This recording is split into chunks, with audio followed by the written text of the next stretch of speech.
महाराज दशरथ के कौन सा वचन सुनकर तीनों रानियां प्रसन्न हो गईं? गुरु वशिष्ठ की मंत्रणा के अनुसार शीघ्र ही महाराज दशरथ ने सरयू नदी के उत्तरी तट पर सुसज्जित एवं अत्यंत मनोरम यज्ञशाला का निर्माण करवाया तथा मंत्रियों और सेवकों को सारी व्यवस्था करने की आज्ञा देकर महाराज दशरथ ने रामायण कथा बालकांड कौशल प्रदेश, जिसकी स्थापना वैवस्वत मनु ने की थी, पवित्र सरयू नदी के तट पर स्थित है। सुंदर एवं समृद्ध अयोध्या नगरी इस प्रदेश की राजधानी है। वैवस्वत मनु के वंश में अनेक शूरवीर, पराक्रमी, प्रतिभाशाली तथा यशस्वी राजा हुए, जिनमें से राजा दशरथ भी एक थे। राजा दशरथ वेदों के मर्मज्ञ, धर्मप्राण, दयालु, रणकुशल और प्रजापालक थे। उनके राज्य में प्रजा कष्टरहित, सत्यनिष्ठ एवं ईश्वर भक्त थी।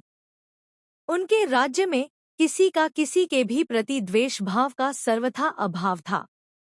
एक दिन दर्पण में अपने कृष्णवर्ण केशों के मध्य एक श्वेत रंग के केश को देखकर महाराज दशरथ विचार करने लगे कि अब मेरे यौवन के दिनों का अंत निकट है और अब तक मैं निःसंतान हूँ। मेरा वंश आगे कैसे बढ़ेगा तथा किसी उत्तराधिकारी के अभाव में राज्य का क्या होगा। इस प्रकार विचार करके उन्होंने पुत्र प्राप्ति हेतु पुत्रेष्ठी यज्ञ करने का संकल्प किया। अपने कुलगुरु वशिष्ठ जी को बुलाकर उन्होंने अपना मंतव्य बताया तथा यज्ञ के लिए उचित विधान बताने की प्रार्थना की। उनके विचारों को उचित तथा युक्तियुक्त जानकर गुरु वशिष्ठ जी बोले, हे राजन, पुत्रेष्ठी यज्ञ करने से अवश्य ही आपकी मनोकामना पूर्ण होगी, ऐसा मेरा विश्वास है।